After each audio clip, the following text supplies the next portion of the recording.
Hello दोस्तों, पिछला video तो आप लोगों ने देख ही लिया होगा।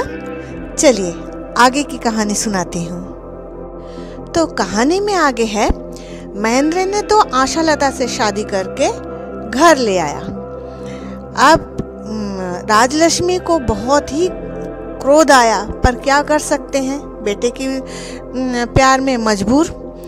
अब आशा लता एक तो वो अनाथ बच्ची थी, ताऊ के घर में रहती थी और उसे घर काम कुछ भी नहीं आता था, जिससे कि वो बहुत डरी सहमी सी रहती थी। और इधर महेंद्र भी उसे कहीं भी जाने नहीं देता था, कुछ भी करने नहीं देता था और वो हमेशा उसके साथ प्रणय लीला में व्यस्त रहता था। दोनों का ऐसा ही दिन बीतते गया। इधर राजलक्ष्मी क्रोधित होती रही, कुछ भी उसके मन माफिक नहीं हो रहा था।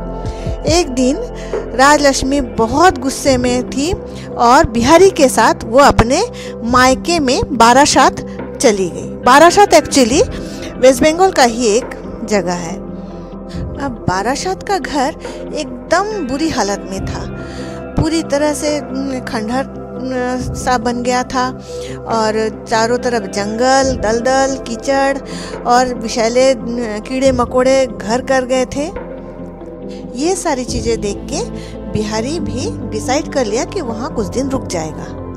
जब विनोदिनी को पता चला कि राजलक्ष्मी आई हुई है तो वो भी उनसे मिलने आ गई। फिर विनोदिनी ने ही पूरे घर का दायित्व अपने ऊपर ले लिया, यहाँ तक कि राजलक्ष्मी की सेवा करना, घर संभालना, सब कुछ।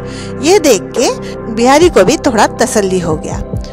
इधर बीच बीच में महेंद्र बिहारी को चिट्ठियां लिखता था, जिसमें उसके और आशा के प्रणय लीला के बारे में लिखा रहता था विस्तार से। एक दिन एक चिट्ठी विनोदिनी को मिल गया, उसको पढ़ के उसका अंतर मन जल गया। अब विनोदिनी ने मन ही मन प्रतिशोध लेने की ठान ली। उधर अन्नपूर्णा ने नवविवाहित जोड़ी के इस प्रणय लीला से तंग आकर उसने बनारस जाने की ठान ली। फिर वो राजलक्ष्मी से विदा लेके बनारस के लिए रवाना हो गई। अब विनोदिनी ने सारा दायित्व अपने सर पे ले लिया था।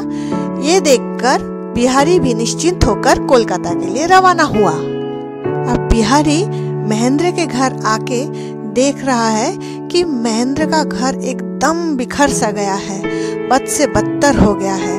पर महेंद्र और आशा का रासलीला चले जा रहा है। पर बीच बीच में आशा लता को बहुत दुख पहुंचता है कि सासू माँ भी चली गई, मासी भी चली गई, घर एकदम खाली सा हो गया है। उसने कई बार महेंद्र से माँ को घर वापस लाने के लिए भी कहा। बिहारी ने महेंद्र से जबरदस्ती माँ को एक चिट्ठी लिखवाई, फिर खुद ही जाके माँ को ले आए। पर माँ के साथ विनोदिनी भी आई। माँ के वापस आने से आशा बहुत खुश हो गई और उसने राजलक्ष्मी के साथ साथ हर काम में हाथ बटाने लग गई। ये देख के राजलक्ष्मी बड़ी अचरज में पड़ गई। ये बहू का कौन सा रूप देख रही है। वहाँ विनोदिनी ने भी घर का जायजा लिया। राजलक्ष्मी आशा लता के हर काम को नकार देती थी और विनोदिनी की तारीफ करती थी, जिससे आशा लता और भी घबराने लगती थी।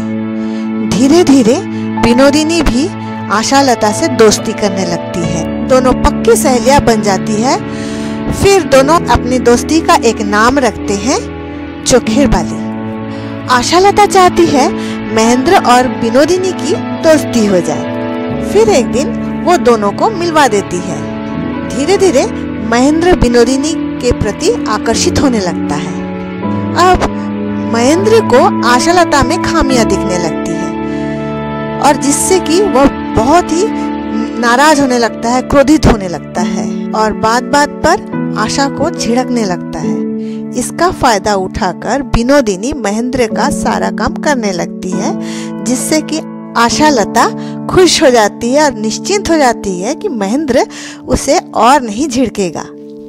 इससे विनोदिनी और महेंद्र और करीब आने लगे। अब एक दिन बिहारी महेंद्र से मिलने आता है और वहाँ की परिस्थिति देखकर सब कुछ भांप लेता है।